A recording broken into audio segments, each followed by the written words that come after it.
Muy buenas noches, soy Mark Staroselsky, bienvenidos a Hablando Claro. El día de hoy, amigos, tenemos que tocar la noticia, tenemos que hablar de lo que está sucediendo en el PRI. Esto no es un simple pleito de dos grupos dentro del PRI en su Comité Ejecutivo Nacional. Aquí estamos hablando de la trascendencia que esto puede tener. Hoy titulé a este video como que el PRI agoniza. Y les pregunto a ustedes, ¿se fortalece Morena? ¿Esto fortalece a Morena? Y la realidad es, primero, ¿qué está sucediendo en el PRI? El PRI trae una debacle, va cayendo elección tras elección. Si bien ahora el 6 de junio ganó un poco más de diputaciones, la realidad es que en el mejor escenario tendrían 75 curules de un total de 500 diputados. Esto deja al PRI más débil que el Partido Verde, lo deja en niveles del PT. O sea, prácticamente estamos hablando de un partido que está a nada de desaparecer. Lo que está sucediendo en el PRI, las grandes figuras que seguramente están detrás, los priistas históricos, como inclusive y seguramente muchos chairos aquí van a gritar Salinas de Gortari, seguramente, claro que sí, ¿por qué no? Pero estas grandes figuras deben estar ahora sin saber qué hacer, porque el PRI por primera vez en su historia ha perdido todas prácticamente las gubernaturas que estuvieron en elección, mantiene únicamente 4, y recordemos que de estas 4, en poco tiempo entrarán 2 en elecciones, y por cómo se ven las cosas, difícilmente el PRI podrá mantener esos estados bajo su control. ¿Esto qué nos dice, amigos? ¿Y dónde está el riesgo? Hemos visto que Ulises Ruiz está absolutamente decidido. Para quien no lo ubican, Ulises Ruiz, ex gobernador de Oaxaca, está completamente decidido a acabar con el PRI actual, a cambiar totalmente el comité directivo del PRI, a que Alito González salga y deje la presidencia del partido y de ahí para abajo quitar a todas las cabezas. La principal justificación son los pésimos resultados electorales. Ese es un tema que definitivamente al PRI, insisto, no le fue nada bien, porque si logró tener un poco más de curules en la Cámara de Diputados, la realidad es que no se deben tanto a ellos mismos, sino al impulso y al jalón que le dio la coalición, donde realmente el partido que lo jaló tanto al PRI como al PT fue el PAN. Probablemente aquí el PAN es quien se esté cuestionando si valió la pena, porque creo que si hubieran ido solos probablemente habrían tenido como partido tal vez los mismos porcentajes de votación que tuvieron en coalición y no tendrían los compromisos que tienen. Por supuesto, para efectos de todos y en sociedad, no quiero que me malinterpreten, valió la pena hacer la alianza y se tiene que mantener, definitivamente se tiene que mantener. Pero yo lo vería como si es nada más tratando de pensar en llevar agua para mi propio molino, y ya sé que mucha gente va a malinterpretar lo que estoy diciendo, pero si lo viéramos de forma independiente, quien tuvo mejores resultados en Va por México, en la alianza Va por México, es el PAN, quien jala realmente al PRI y al PT. Esto es lo que Ulises Ruiz y toda su gente, todo su grupo opositor a Alito González, están, por supuesto, reclamando. ¿Cómo es posible que el PRI haya caído tanto? ¿Cómo es posible que se haya tenido que aliar con dos partidos que tradicionalmente habían sido contrarios, particularmente el PAN? Uno era centro-izquierda y el PAN centro-derecha. Tal vez tenía el PRI más relación con el PRD, ya que muchos expriistas militaban ahora en el PRD. Lo mismo sucede con Morena. Y este es el punto que tenemos que analizar. Empieza esta guerra interna en el PRI. No dudo por un segundo que esto también esté manipulado desde la presidencia, y al decir la presidencia me refiero a la presidencia de la República y por supuesto a Morena como partido. No podemos olvidar que al día siguiente de las elecciones el mismo presidente empezó a hablar de posibles coaliciones y alianzas con el PRI, cuando lo primero que hace Alito González es decir, no vamos con Morena, no nos vamos a aliar, nos mantenemos en Va por México y vamos a ser leales al PAN y al PRD con el documento que firmamos para realmente ser un bloque opositor, pues bueno, el presidente por supuesto continúa diciendo que va a buscar gente en el PRI y casualmente se arma todo este desbarajuste. Yo sí puedo, no tengo pruebas, definitivamente no tengo pruebas para decirlo, no hay, por lo menos que yo conozca, pruebas para poderlo decir. Sin embargo, sí creo que aquí hay una operación política por debajo de la mesa desde la presidencia de la República y desde Morena para tratar de que el PRI primera desaparezca. Este gobierno busca un sistema de dos partidos, eso ya lo hemos hablado, pero bueno, buscar que el PRI desaparezca, que gran parte, por lo menos la mitad de las cuando mucho 72 o 75 asientos que tendrá el PRI en la nueva Cámara de Diputados, por lo menos la mitad pasaran a formar parte de Morena o de sus aliados, que bien podrían ser hacia el mismo Partido Verde, hacia el PT, hacia cualquiera de estos. Y ahí es donde tenemos que tener mucho cuidado.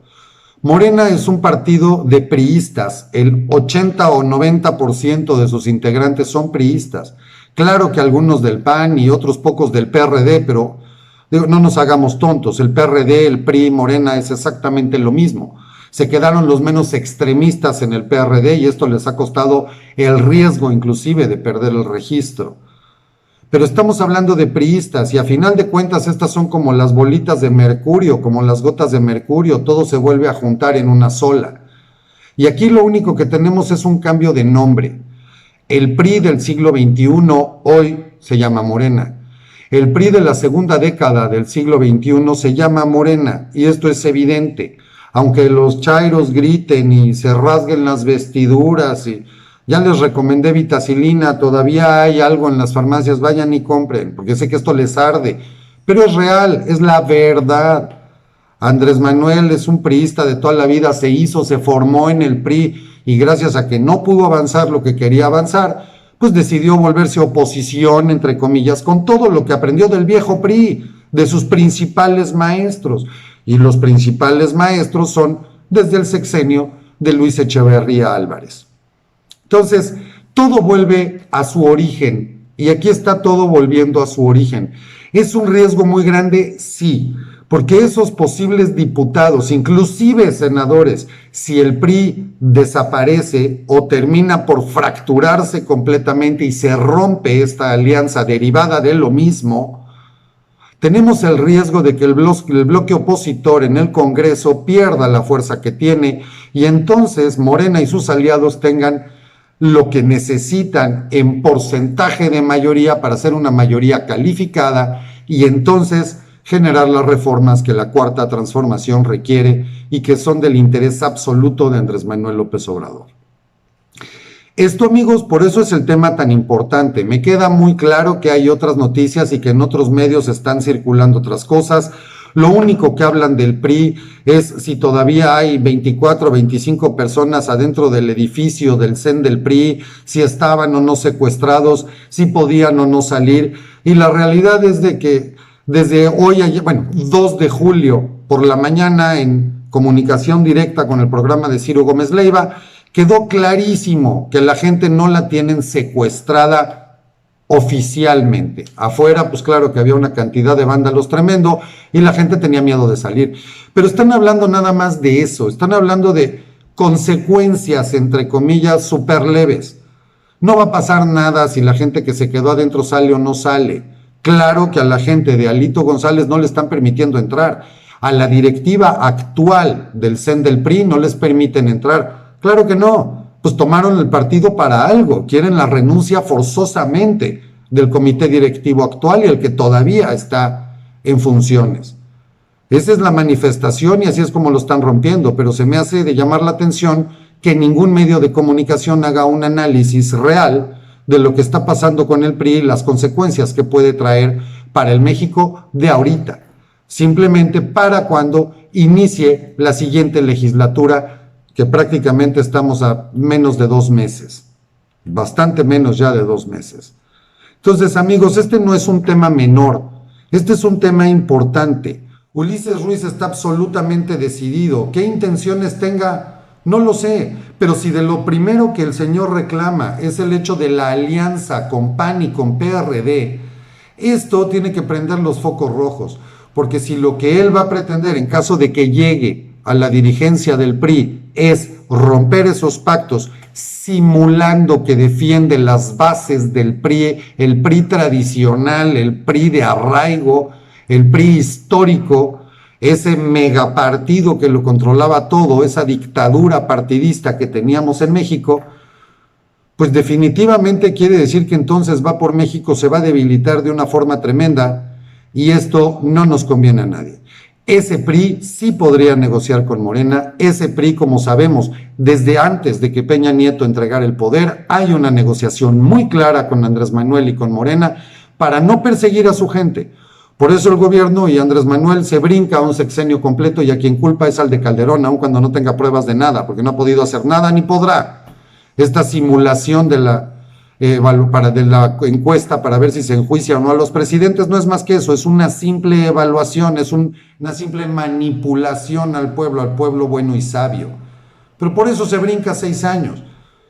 Claro que Videgaray, Osorio Chong y muchos de ellos tendrían mucho que explicar y creo que hay información suficiente para que el presidente y su gobierno pudieran enjuiciarlos. Por algo no lo hace, por algo lo único que hizo fue poder nada más meter a una persona a la cárcel. ¿Por qué? Porque además había una venganza personal. Nada más, no hay más. Y obviamente estoy hablando de Rosario Robles, antes de que empiecen a pensar en algo más, donde ni siquiera hay un juicio, no se ha hecho un juicio, no se ha llegado a dictar una sentencia, hay muchísimas pruebas que están totalmente desestimadas, pero la señora sigue en prisión, está por cumplir 3 años, y eso es un preso político, esa es una venganza personal del presidente, y por algo fue la única del gobierno anterior que está detenida. Todos los demás, pues brillarán por su ausencia. Esto nos quiere decir claramente lo que puede suceder si es que el PRI termina por morir. Un PRI tan debilitado definitivamente no tiene opción de continuar. No tendría la fuerza suficiente para pelear por las 4 gubernaturas que le quedaron, no tendría la fuerza suficiente para tener la presencia nacional y volver a solicitar el voto, y esto por una sencilla razón de presupuesto. No hay dinero que alcance teniendo tan pocos estados, tan pocas curules, tan poca gente y además totalmente fracturado. Esto ya lo hemos visto históricamente en otros partidos, esto ya lo hemos visto históricamente en otras alianzas y en otras organizaciones, y es, creo, haciendo paráfrasis de este maravilloso libro de García Márquez, esto es Crónica de una muerte anunciada. Es una muy mala noticia, pero bueno, son las realidades, amigos, y aquí es donde tenemos que estar muy pendientes, porque bien o mal, aún con la fractura del PRI y a quienes pudieran dejar este partido para tratar de apoyar a Morena o a sus aliados en esta desbandada, porque así pasa, cuando el barco se hunde, las ratas corren. Estos también son en quienes nosotros confiamos y a quienes les dimos el voto. Por lo tanto, tendremos que estar muy pendientes de lo que pasa en el PRI, más allá de si alguien puede o no puede entrar al edificio, eso es demasiado superficial, y tendremos que exigir que se nos respete y se nos responda en base a la alianza, al pacto y a la votación que les otorgamos como alianza el pasado 6 de junio. Les agradezco mucho su atención, les agradezco sus comentarios. Recuerden que esta comunidad es para que intercambiemos información. Entonces, por favor, coméntenme, ¿qué opinan del tema? Me va a dar mucho gusto leerlos. Ya saben que tenemos permanentes conflictos para poder textear, escribir mis respuestas a sus comentarios. En algunos se puede y luego se bloquea, pero se leen todos, por eso les pongo por lo menos un like o algo por el estilo. Les agradezco sus comentarios, voy a estar muy atentos a ellos. Les agradezco que compartan este video, creo que es importante que la mayoría de la gente lo conozca. Y recuerden que mañana tenemos una transmisión en vivo desde YouTube. Así que los voy a invitar, yo espero que me apoyen, espero que puedan hacer, y de verdad les voy a agradecer que hagan el cambio de plataforma mañana, nada más en ese momento para esa transmisión en vivo. Esto es para apoyar nuestro canal de YouTube. Les voy a dejar aquí, mañana vamos a publicar la liga y la hora de la transmisión. No les quiero adelantar el tema, pero sí les digo que es algo muy interesante. Les va a gustar. Es información muy vigente y de mucho peso. Así que les agradezco. Que Dios los bendiga. Pasen muy buena noche y nos vemos mañana hablando claro.